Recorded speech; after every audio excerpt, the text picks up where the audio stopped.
Comemoramos mais de 30 anos da Constituição Cidadã, a Carta Magna de 1988, que consagra garantias e direitos fundamentais para a nossa ordem democrática.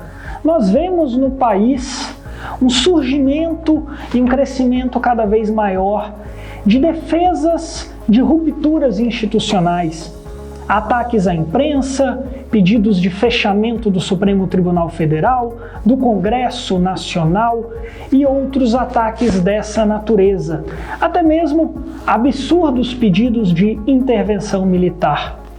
Para entender um pouquinho esse cenário e o que deu de errado nesse caminho democrático do Brasil, convidamos o professor de Direito e procurador da Fazenda Nacional, o Dr. Aldemário Araújo Castro, para conversar um pouquinho sobre essa questão. Muito bem, eu diria que nós temos, por incrível que pareça, infelizmente, um déficit muito grande do ponto de vista institucional e de educação política. Então, talvez esteja aí a raiz de prosperarem certos discursos que, em última instância, enfraquecem as instituições, particularmente as instituições democráticas. Se nós tivéssemos instituições fortes, um nível de educação política, de mobilização popular, na defesa do espaço democrático, dos direitos individuais, dos direitos coletivos, do próprio funcionamento das instituições como espaços democráticos que garantiriam uma vida, não só do ponto de vista político, mas social, econômico, muito mais sadia, acho que dificilmente esses discursos teriam eco, né? Então, em suma, não consigo escapar dessa conclusão. Nos falta muito educação política, mobilização, conscientização, notadamente quanto à importância das instituições. As redes sociais, a internet de uma forma geral, é um instrumento que serve tanto para um campo construtivo quanto um destrutivo, né?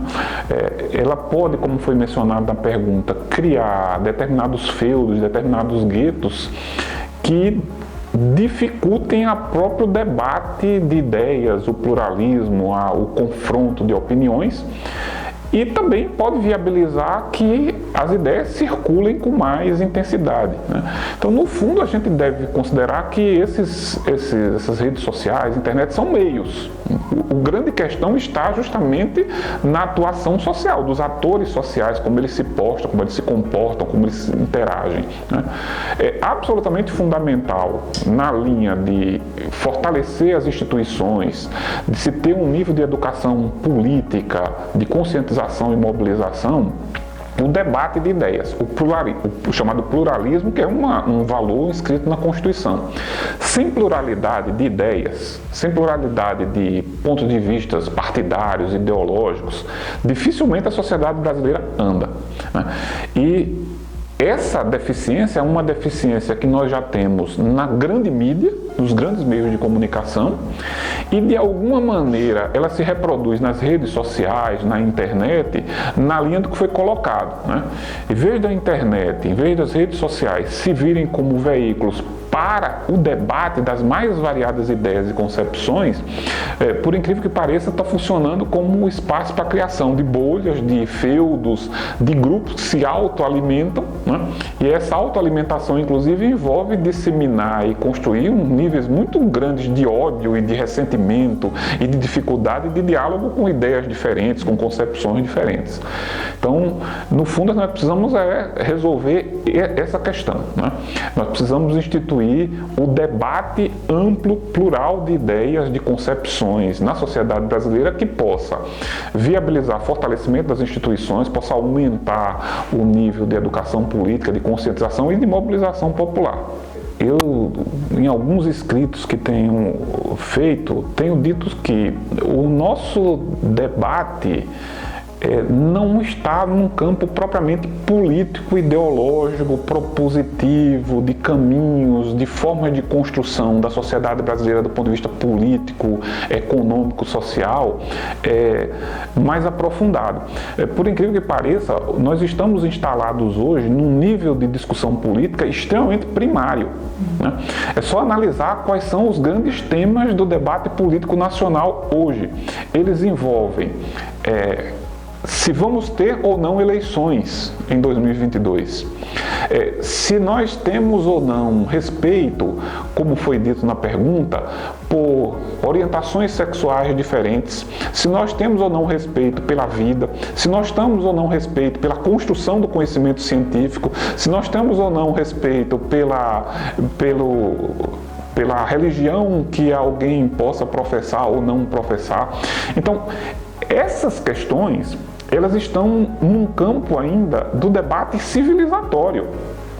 Ou seja, o respeito à vida, à integridade física, à diversidade sexual, à diversidade religiosa, o respeito à ciência, a construção de políticas públicas levando em conta evidências científicas, tudo isso aí ainda está no campo da civilização versus barbárie. Ou seja, tudo isso aí já devia estar superado na sociedade brasileira. O bom debate político, ideológico, social, econômico é o debate no seguinte sentido: a sociedade brasileira avança socialmente, politicamente, economicamente, por que via? Com mais Estado ou menos Estado? Com políticas públicas formatadas de um jeito ou de outro, com mais ou menos privatização. E eu tenho ideias para tudo isso. Mas veja que esses assuntos são assuntos secundários. Nós estamos concentrados em assuntos que são aqueles assuntos que qualquer sociedade civilizada já teria superado, né? Portanto, o momento que a gente vive é um momento de involução civilizatória, né? Resolvido isso já devia ter sido resolvido, nós devemos passar justamente para o debate mais intenso. Nós somos um país dos mais desiguais da face da Terra. Os níveis de pobreza, de desigualdade são absurdos, né? Um dado estarrecedor que foi colocado recentemente: o auxílio emergencial de R$600 conseguiu tirar 27 milhões de pessoas da pobreza.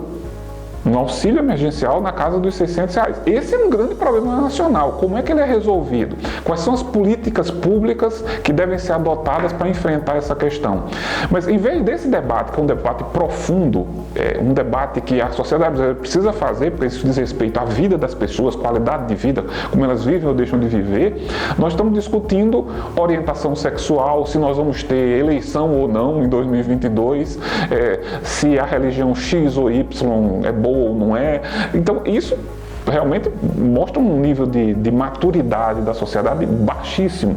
Só prospera, como até resgatando o que eu falei, só prospera numa sociedade que tem um nível muito baixo de conscientização política, de educação política, que permite e convive com esse cenário.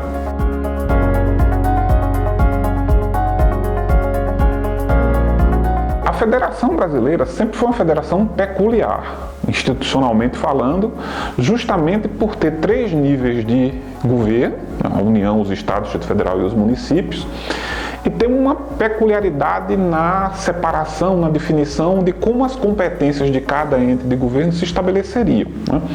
Não é de hoje, isso está escrito na Constituição, né, que os assuntos de interesse local, em regra, são tratados pelos municípios, aqueles de natureza regional pelos estados e os de natureza nacional pela União. Então isso está mais ou menos claro no texto constitucional. A atuação de municípios, principalmente, e estados também, naquelas situações de natureza local, com contornos locais, também estava muito claro no desenho constitucional, mas de um jeito ou de outro, a pandemia explicitou tudo isso, né? Porque a pandemia explicitou, e o próprio Supremo Tribunal Federal, provocado que foi, chegou a decidir nesse sentido, em algumas ações diretas, que existe a necessidade de resguardar a atuação de municípios, dos estados e do Distrito Federal, considerando a peculiaridade da situação que eles enfrentam. Então parece muito claro, muito óbvio, que se você tem uma pandemia, que é uma doença que se espraia pelo território nacional e ele encontra infinitas realidades locais e regionais, essa pandemia vai se mostrar em cada lugar, em cada região, com contornos diferentes.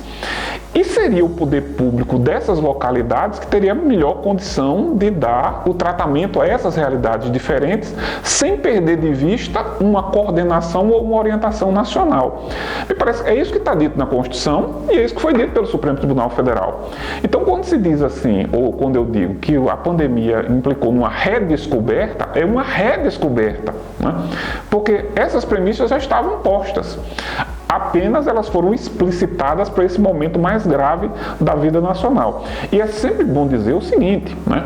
Porque esse é um discurso político que tem sido colocado com alguma intensidade, não é a Constituição, muito menos o Supremo Tribunal Federal, que manietam qualquer ente estatal de agir, notadamente o Poder Público Federal.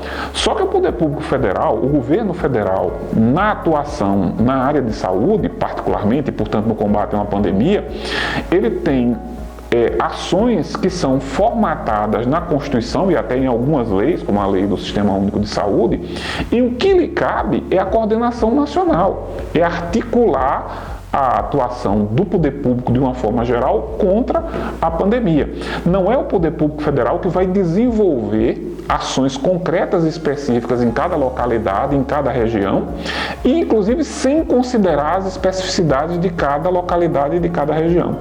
Portanto, o que a Constituição diz e o Supremo explicitou, e a pandemia recolocou, foi como a Federação Brasileira deve funcionar de forma articulada, em que os vários entes estatais colaborem entre si. Aliás, essa é a preocupação do Constituinte e a preocupação da população, do povo. O que a população, o povo, quer é que o poder público, nas suas várias esferas, se entenda, se articule, cada um exercitando as suas competências, possam prestar o melhor serviço público possível na área de saúde, atendendo a população e combatendo a doença da melhor forma possível.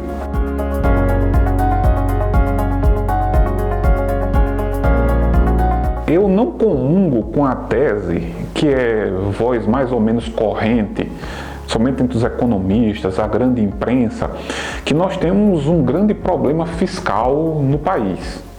É como se nós não tivéssemos recursos financeiros para o enfrentamento das grandes questões nacionais. Eu não comungo dessa concepção, até porque quando a gente olha para a realidade não aponta nesse sentido.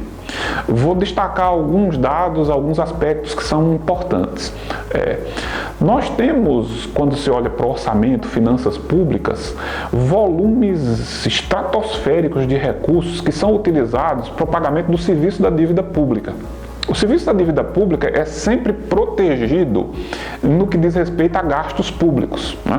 Mesmo agora, nas emendas que foram aprovadas, estabelecendo um regime fiscal diferenciado para o enfrentamento da pandemia, existem regras expressas resguardando o pagamento do serviço da dívida pública, né? Vou dar um outro dado extremamente interessante. O quarto país com mais recursos em paraísos fiscais é o Brasil. Os brasileiros são a quarta nacionalidade com mais recursos em paraísos fiscais. Imagina-se que existe hoje em paraísos fiscais alguma coisa na casa de 30 trilhões de dólares. Então, recursos parece que existem nesse país. Vou dar mais um dado, para não estender muito nesses elementos, que aliás faz parte de um texto que eu escrevi mostrando de onde se poderiam tirar recursos para um programa de renda mínima extremamente consistente no Brasil. Nós temos hoje, em função das taxas de juros que são praticadas hoje no Brasil pelo sistema bancário, que são taxas de juros altíssimas, consideradas o mundo europeu, americano, asiático, nós temos algo como quase R$1 trilhão que são pagos anualmente a bancos no Brasil, em função dos vários níveis de endividamento. Endividamento pessoal, endividamento de empresas, endividamento de aquisição de casas próprias. Então, os vários níveis de endividamento geram pagamento de quase R$1 trilhão de juros aos bancos no Brasil. Então, as pessoas físicas, as empresas no Brasil, transferem anualmente para os bancos algo na casa de R$1 trilhão. Então, eu estou mostrando alguns elementos que apontam claramente para que recursos existem no Brasil. O nosso grande problema é que esses recursos são apropriados e utilizados de uma forma muito específica, né? Nós mantemos no Brasil uma estrutura socioeconômica que enriquece uma quantidade muito pequena de pessoas e deixa a grande maioria das pessoas em situações ou de viver razoavelmente bem ou a grande maioria com profundas dificuldades, né? Então acho que é preciso afastar essa cortina de fumaça, né? Que os grandes problemas do Brasil são os servidores públicos, os gastos previdenciários. Nós temos muita coisa muito mais importante que é devidamente escondida do grande debate nacional. O serviço da dívida pública, subsídios, sonegação, transferência de recursos para paraísos fiscais, a montanha de juros que se paga aos bancos anualmente, como eu falei. Então, me parece que o problema desse país não é falta de recursos. Recursos existem. O problema é como nós vamos distribuí-lo de forma mais equânime, de forma socialmente mais justa. Não me anima, não me impressiona o falso discurso da ausência de recursos, da austeridade fiscal. A austeridade fiscal nesse país é sempre para alguns, para outros ela convenientemente não existe. Você gostou dessa entrevista? Tem outras sugestões de conteúdos e entrevistados para o nosso canal? Deixe aqui o seu comentário, curta, compartilhe e se inscreva para acompanhar o nosso trabalho. Muito obrigado pela companhia, até o próximo vídeo. Um abraço.